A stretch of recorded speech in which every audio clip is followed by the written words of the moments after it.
ngasidi imanabigi machanupigi asum ahanbagi chathok chasin tawnabado ada hiyanglamda chatluiba hiyanglamdaneba ada moi phamdai hapaiba nga yam chawe ngasi aigi video di si oina namjarage si thonga oina kamai thongge hadwa yeng thonga yeng minarase maya yam chawe ha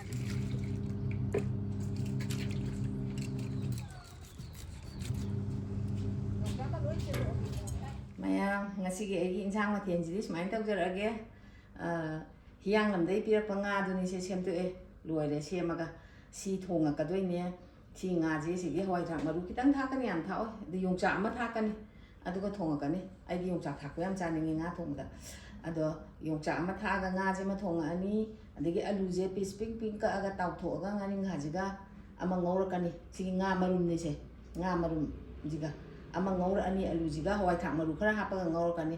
aduga uthumje mayam thaine halaman sum jairang mang jaba phai khotle na habdo adu uthumji ma kangsu surakani si jo hawai mi maru kharga hawai thak maru kharga tawga dum surakani kangsu je hawe dum adu si ma kangsu surakani yongchak thakani oren choijanni yongchak thakani ade nga thongbagi se kaino maroi na pakpi mara sanam sing dipo hapchan de awa phadigom tilo loi leire asi ge igi nga thongba da thaka dori ba maru marang sidi se siluki cha jingna ngarang ingonda gi poina pibiram bane se ado sigi maru marang sidi khoi hana chareba manam yam nungsi se mayam charga ingbiyo adagi atai sidi ai test tawjadri ado ngasi tawraga horen aina mahau tang kan da hawi hawte haijar age mayam maru marang je mayam na nungsi bidu na cha jingi je charga mahau ingbiyo ado ngasi gidi aina injang je sem chana na ba tawjarage maroi pang sugada dangai ra si sujarage mayam yengminarase ai maroi na pakpi mara je hana soirage sudokadoi na aina cham thoga kang freeze da hapchalaga thambaneba so taw dam ngai ti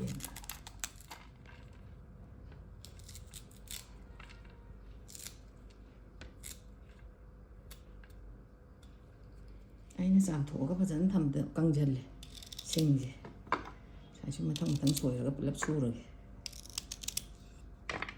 padigom je maga soidoge padigom je makok sina ngong no sai soige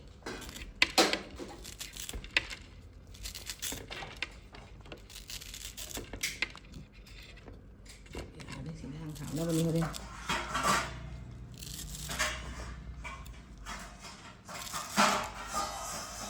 sin jang da thake phai ma tuon je na kang su da thake ma sei yaw da kang su da thake ya alu si yum dai tan ba lu ne ba yum mai de akhoi de na ti ko isa nu pi hoi de ne anana phajari je masak se ai te gas thagat le anu khang ji thang gat le nga thong la ba nga thong hau to re ji khang ji sa re thau hai la ge sum hai la loi de kha bai ni ot nga ji yam ni thau ji kitang yam ba hai ta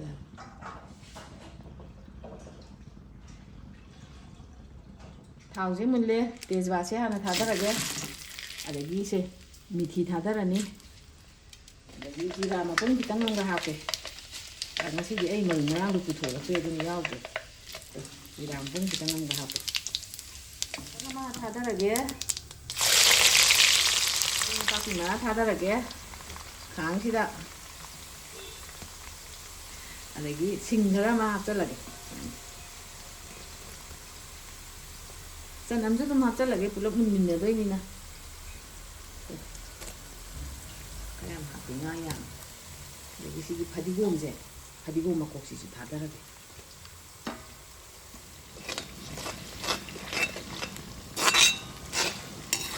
himji thajang ngage mai ngawda du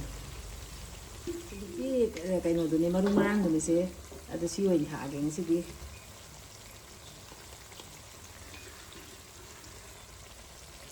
ya ni marang ge ha ko ring bang ot ke mo ka di ho reng ha le tha kan ai ni si di siluki cha ni ni pira ko jin ai tem ji loi tha ga thong ge de ko ren ai hau do hai ra ge dau ni mun le ya mun le ji ren de ngau gi de ni mu ka ju hau te mo ka ba du na ꯁꯦ ꯍꯩꯔꯤꯕꯣꯞꯁꯦ ꯁꯤ ꯊꯥꯛꯆꯜꯂꯒꯦ ꯑꯩꯅ ꯐꯖꯅ brush ꯇꯧꯔ ꯆꯥꯝꯊꯣꯛꯑ ꯀꯪꯍꯜꯂꯤꯅꯤ ꯃꯀꯨꯗ ꯃꯣꯠꯂꯦꯅ ꯑꯍꯨꯝ ꯊꯣꯡꯊꯣꯛ ꯍꯩꯔꯤꯕꯣꯞ ꯊꯥꯛꯆꯜꯂꯦ ꯃꯨꯜꯂꯦ ꯑꯗꯨꯅ ꯉꯥꯁꯦ ꯍꯥꯞꯆꯜꯂꯒꯦ ꯏꯃꯥ ꯌꯥꯝ ꯉꯁꯤꯗꯤ ꯈꯥꯡꯁꯦ ꯁꯤꯜꯂꯦ ꯈꯥꯡ ꯑꯉꯧꯕꯗꯨꯗ ꯊꯣꯡꯕꯗ ꯈꯔ ꯆꯤꯟꯇꯛ ꯇꯥꯔꯦ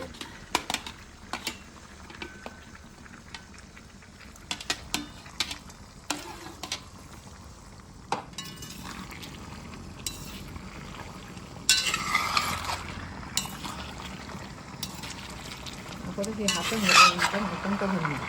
ꯁꯥꯒꯠꯍꯟꯕꯤꯗꯨꯗ ꯊꯨꯝ ꯆꯥꯏꯁꯟꯒꯦ ꯆꯥꯏꯁꯜꯂꯒꯦ ꯉꯧꯕꯗ ꯑꯣꯏꯁꯟꯅꯕ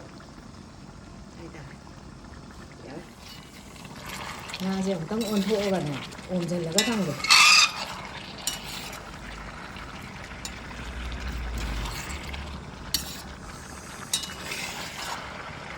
ꯌꯥꯔꯦ ꯑꯃꯨꯛꯇꯪ ꯑꯣꯠꯂꯨ ꯌꯥꯗꯣꯏꯁꯦ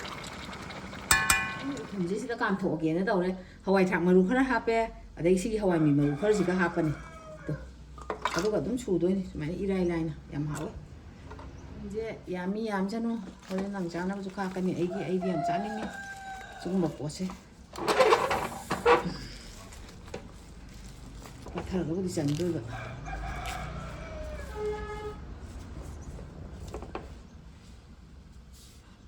ꯁꯤ ꯃꯈꯨꯝꯁꯦ ꯍꯥꯡꯇꯣꯛꯑꯒꯦ ꯑꯃꯨꯛꯇꯪꯒ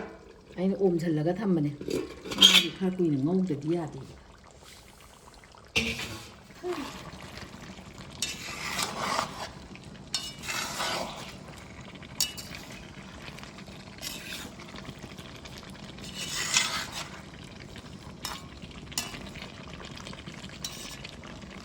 ꯌꯥꯔꯦ ꯌꯥꯝ ꯀꯟꯅ ꯑꯣꯠꯈꯤꯔꯣꯏ ꯑꯃꯨꯛꯀꯁꯨ ꯑꯣꯝꯈꯤꯅꯤ ꯋꯥꯠꯂꯤ ꯑꯃꯨꯛꯇꯪ ꯀꯥꯝꯕꯅꯤ ꯂꯣꯏꯊꯣꯛꯈ꯭ꯔꯦ ꯑꯗꯨꯅ ꯁꯤ ꯑꯃꯨꯛ ꯊꯥꯡꯀꯠꯂꯒꯦ ꯀꯩꯅꯣꯒꯤ ꯀꯥꯡꯉꯧꯒꯤ ꯉꯥꯔꯤꯡꯈꯥꯒ ꯀꯩꯀꯥꯗꯣ ꯃꯌꯥꯝꯗꯣ ꯁꯨꯝ ꯇꯧꯔꯛꯑꯒꯦ ꯑꯂꯨ ꯇꯧꯔꯛꯑꯅꯤ ꯍꯋꯥꯏꯊꯔꯥꯛ ꯇꯧꯔꯛꯑꯅꯤ ꯃꯆꯨ ꯊꯥꯛꯆꯜꯂꯒꯦ ꯑꯗꯒꯤ ꯃꯣꯔꯣꯛꯀ ꯊꯥꯛꯆꯜꯂꯒꯦ ꯑꯗꯨꯒ ꯑꯃꯨꯛ ꯉꯧꯈꯤꯗꯣꯏꯅꯤ ꯃꯍꯤꯁꯦ ꯀꯪꯅꯕ ꯁꯤꯒꯤ ꯃꯆꯨꯁꯦ ꯉꯁꯤꯗꯤ ꯁꯤꯂꯨꯛꯀꯤ ꯀꯩꯅꯣꯁꯤ ꯃꯆꯨꯁꯤ ꯑꯣꯏꯅ ꯌꯦꯡꯉꯒꯦ ꯑꯩꯈꯣꯏꯒꯤ ꯆꯨꯝꯅꯒꯤ ꯃꯣꯔꯣꯛ ꯑꯇꯛꯄꯗꯨꯅꯦ ꯁꯤ ꯑꯣꯏꯅ ꯊꯥꯛꯑꯒꯦ ꯑꯗꯨꯒ ꯃꯣꯔꯣꯛ ꯀꯩꯅꯣꯗꯤꯅꯦ ꯎ ꯃꯣꯔꯣꯛꯇꯤꯅꯦ ꯑꯇꯦꯛꯄ ꯑꯣꯏꯅ ꯊꯥꯛꯑꯒꯦ ꯇꯧꯔꯒ ꯉꯁꯤꯒꯤꯗꯤ ꯑꯁꯤꯒꯨꯝꯕ ꯄꯥꯎꯗꯔꯁꯤ ꯊꯥꯛꯑꯒꯦ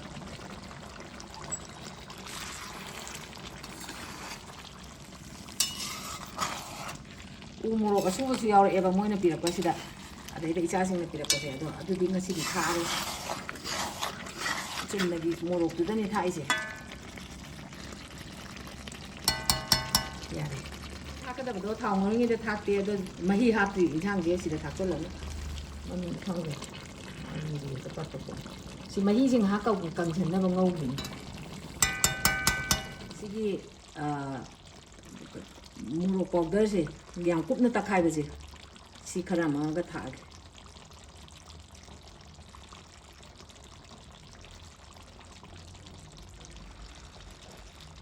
ꯌꯥꯔꯦ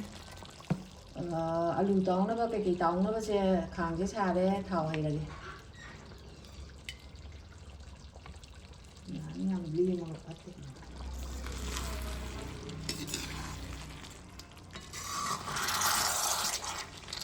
ꯃꯍꯤ ꯀꯪꯁꯤꯜꯂꯦ ꯃꯍꯤ ꯍꯥꯞꯄꯅꯤ ꯈꯤꯇꯪ ꯅꯞꯀꯦ ꯇꯧꯔꯛꯑꯦ ꯃꯇꯨꯡꯗ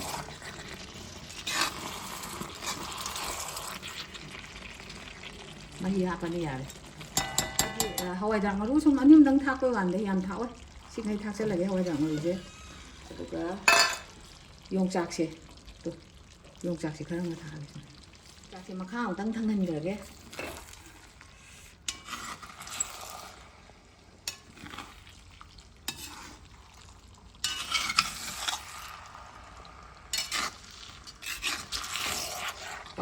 ꯄꯥꯛꯁꯟꯒꯦ ꯇꯧꯕ ꯃꯆꯤ ꯍꯦꯛ ꯌꯥꯎ ꯌꯥꯔꯦ ꯏꯟꯁꯥꯡꯁꯦ ꯃꯍꯤ ꯍꯥꯞꯆꯜꯂꯒꯦ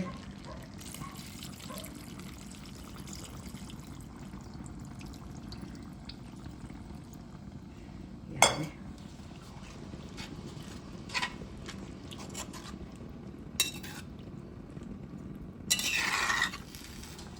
ꯑꯂꯨ ꯇꯥꯎꯕ ꯍꯧꯔꯒꯦ ꯀꯥꯡꯉꯧꯒꯤ ꯃꯣꯏ ꯃꯆꯨꯁꯦ ꯃꯨꯏꯌꯦ ꯑꯋꯥ ꯐꯗꯤꯒꯣꯝ ꯊꯥꯛꯆꯜꯂꯦ đấy thùng mông thác rất là kì thùng đó mà xài khá mà thác phải bằng nè xin lấy thả đi đúng gì đấy không chị đấy này kiểu đấy căngเลยcái thác này thả mình thác mình na thùng của đi cô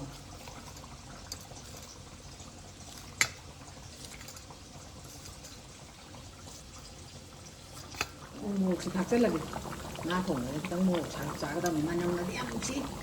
ta làm có đôi nó không đấy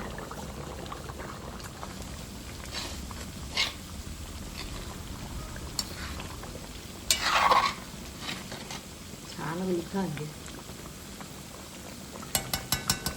좀 안고 오고 건다는 거는 this 마인 딱 하이래 와미 마루거도 아주 그치 아고 막 코가 양나 좀 짜. 우툼디 좀 빽빽 택 봐야리 해네. 막 코시 합점 비야해 봐. 우툼 막 코시 싸바다 양 우툼이 하오해 봐. 만은 시비니 우툼지. 톰mấy mà nằm nằm. Đang cái lối chân cái phải đi ôm thạc rất là cái. Đó cái thằng thằng này.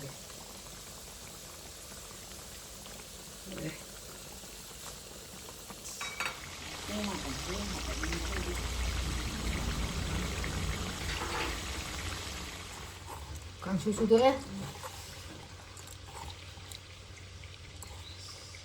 anh là xe nga mà đúng nhau mà được máy nó cao cao tàu tàu thệ vậy à tôi có máy nó cao thấp là cả đúng ngâu ra kìa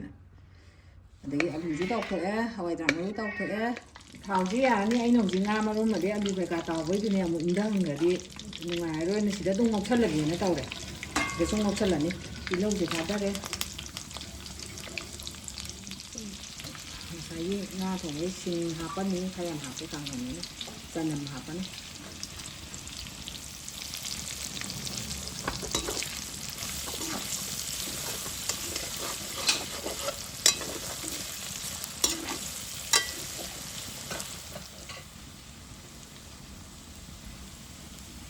mang thật rất lẽ mua kita nggak thả cái kia có thả cái gì người thả thôi thì sao nó quay nằm này về sông Hà này ngô rồi xin cái tăng tăng long thả thật là mà rồi đi mua hàng làm mình đi hàng này ngọc sắt là cái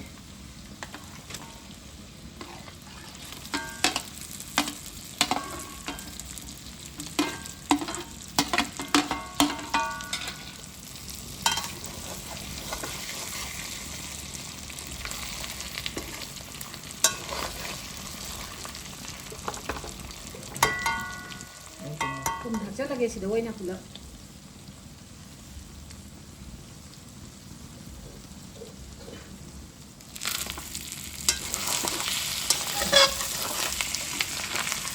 thật chất là gì là tiệt rồi tao cuộn lùi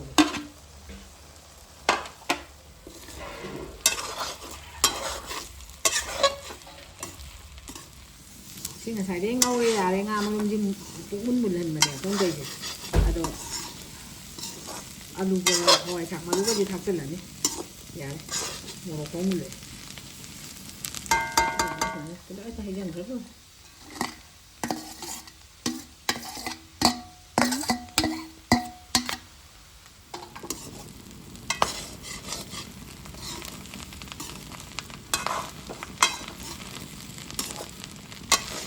ये सिलुक की जो ना कहने से मोर को कुछ खर्च ऐसा नहीं है हाँ ना बा सिलुक की से nó cũng rất là sai cái gì mà cũng hai ta này tiền chỉ lý hay gì thì thà cái gì nè cái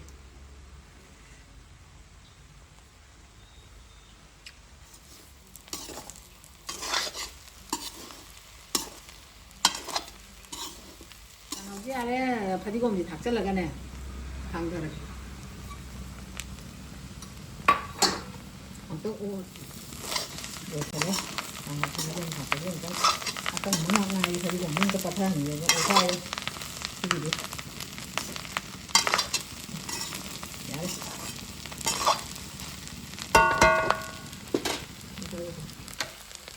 rồi đấy chạc rồi đấy nhang học rồi nhang chỉ rồi đấy anh là chạc chụp thế thế chỉ rồi cái này nó chỉ nhang chỉ cha nó bắt học cái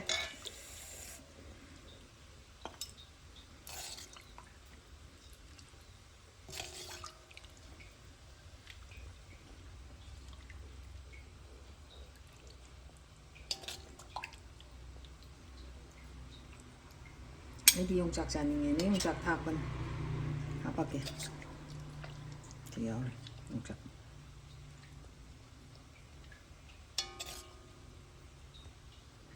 ꯌꯥꯔꯦ ꯁꯤꯒꯤ 우동 ꯀꯥꯡꯁꯨꯁꯤ ꯑꯃꯨꯛ ꯍꯥꯞꯄꯒꯦ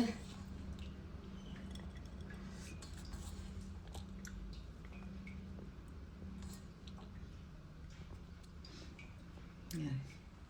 ꯀꯥꯡꯉꯧ ꯑꯃꯨꯛ ꯍꯥꯞꯄꯒꯦ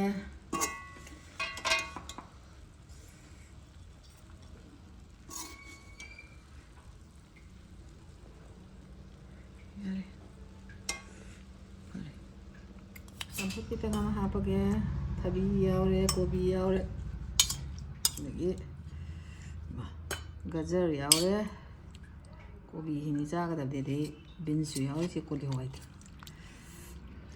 ꯀꯣꯂꯤ ꯍꯋꯥꯏꯁꯤ ꯃꯅꯨꯡ ꯆꯪꯈ꯭ꯔꯦ ꯊꯣꯛꯂꯛꯎ ꯌꯥꯗ꯭ꯔꯦ ꯀꯞꯄꯦ ꯃꯥ ꯀꯞꯄꯦ ꯑꯗꯨ ꯇꯥꯔꯦ ꯃꯌꯥꯝ ꯆꯥꯛ ꯂꯣꯏꯖꯔꯦ ꯏꯟꯁꯥꯡ ꯃꯍꯥꯎ ꯈꯤꯇꯪ ꯌꯦꯡꯖꯔꯛꯑꯒꯦ ꯑꯗꯣ ꯉꯁꯤ ꯉꯥ ꯊꯣꯡꯕꯁꯦ ꯈꯥꯡꯗꯩꯔ ꯀꯩꯅꯣ ꯈꯪꯗꯦ ꯈꯥꯡꯗꯩꯔꯗꯤ ꯈꯪꯗꯦ ꯈꯤꯇꯪ ꯃꯨꯔꯞ ꯆꯠꯂꯦꯕ ꯃꯆꯨꯁꯦ ꯑꯗꯣ ꯍꯥꯎꯕ ꯌꯦꯡꯉꯛꯑꯒꯦ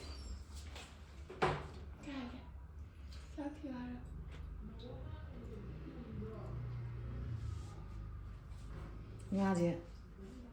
ꯍꯥꯟꯅ ꯌꯦꯡꯉꯒꯦ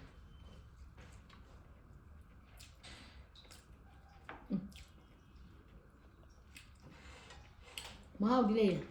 ꯐꯖꯅ ꯍꯥꯎꯔꯦ ꯍꯥꯎꯗꯤ ꯍꯥꯎꯋꯦꯗ ꯃꯆꯨꯁꯦ ꯈꯤꯇꯪ ꯑꯩ ꯅꯍꯥꯟꯈꯩ ꯊꯣꯡꯒ ꯃꯥꯟꯅꯗꯦꯅ ꯁꯨꯝ ꯍꯥꯏꯕꯩ ꯋꯥꯅꯤꯗ ꯆꯞ ꯃꯥꯟꯅꯕꯗꯤ ꯌꯥꯄꯣꯠꯇꯦ ꯑꯃꯨꯛ ꯊꯣꯡꯒ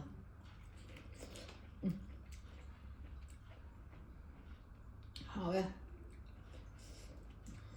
ꯌꯣꯡꯆꯥꯛ ꯃꯔꯨꯁꯤꯡꯒ ꯑꯝꯇ ꯍꯨꯛꯈꯤꯒꯦꯗ ꯌꯥꯝ ꯍꯥꯎꯋꯦ ꯉꯥ ꯃꯆꯦꯠ ꯑꯝꯇꯒ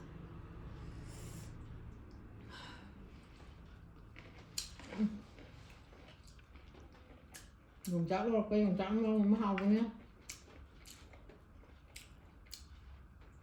우동 ꯀꯥꯡꯁꯨꯁꯤ ꯑꯃꯨꯛ ꯌꯦꯡꯉꯒꯦ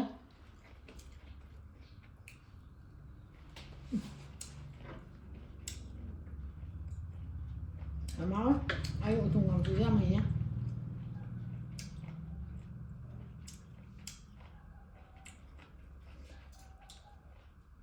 ꯌꯣꯡꯆꯥꯛ ꯌꯥꯎꯔ ꯁꯥꯏꯕ ꯈꯛ ꯀꯨꯏ ꯆꯪꯉꯦ ꯀꯥꯡꯍꯧ ꯑꯃꯨꯛ ꯌꯦꯡꯉꯒꯦ ꯁꯨꯃꯥꯏꯅ ꯃꯆꯥ ꯄꯣꯞ ꯄꯣꯞ ꯇꯥꯅ ꯀꯥꯕꯛ ꯀꯥꯕꯛ ꯇꯧꯊꯣꯛꯑꯒ ꯉꯧꯕꯁꯦ ꯍꯥꯎꯋꯦꯅ ꯁꯨꯃꯥꯏꯅ ꯉꯧꯔꯦ ꯉꯁꯤꯗꯤ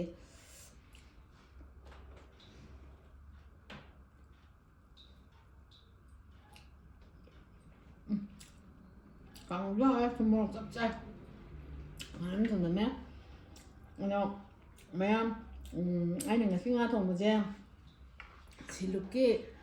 ꯃꯔꯨ ꯃꯔꯥꯡ ꯀꯩꯀꯥ ꯃꯌꯥꯝꯁꯦ ꯊꯥꯛꯑꯒ ꯊꯣꯡꯕꯅꯦꯕ ꯑꯗꯣ ꯃꯅꯝ ꯅꯨꯡꯁꯤ ꯍꯥꯎꯋꯤ ꯃꯌꯥꯝꯁꯨ ꯆꯥꯔꯒ ꯌꯦꯡꯕꯤꯌꯣ ꯇꯦꯁ ꯇꯧꯕꯤꯌꯣ ꯉꯁꯤꯒꯤꯗꯤ ꯑꯩꯒꯤ ꯆꯥꯛꯁꯦ ꯁ꯭ꯋꯥꯏꯗ ꯁꯨꯝ ꯂꯣꯏꯁꯤꯟꯖꯔꯒꯦ ꯃꯊꯪꯒꯤ ꯚꯤꯗꯤꯑꯣꯗ ꯑꯃꯨꯛ ꯎꯅꯔꯁꯦ